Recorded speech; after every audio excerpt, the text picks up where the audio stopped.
When Mr. Bazin turned down this offer, Mr. Rynue approached the leaders of the company and asked them to support his personal endeavor.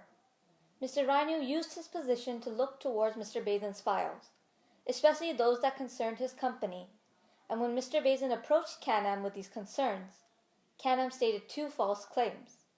One, that Mr. Rynue was bound by a confidentiality agreement, and two, that was opposed to the company's guidelines to allow another person to review Mr. Bazin's records. Mr. Bazin was understandably distressed, especially when considering that a rival of his own business was reviewing all his information. When Mr. Bazin refused to show his files to Mr. Rynue, Can-Am terminated his employment.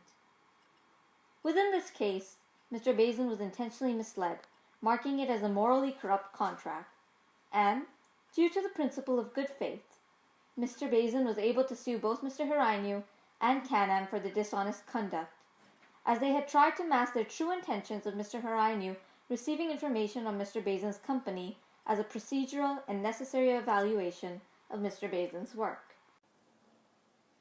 The law is able to deliberate on these cases because the immoral intentions that underlie these contracts can often cause harm to specific parties, such as that of Mr. Bazin. Although the contract itself is considered to be legal, the disregard for legal intervention only promotes parties to deceive and find loopholes within contracts to achieve their own goals. The legal system tackling cases that are considered to be morally corrupt dissuades others to abuse the medium of contracts, and allows us as individuals to use them for a well-intended purpose. With that, we end our show, and we hope you are able to gain some knowledge about the relationship between contracts and the law.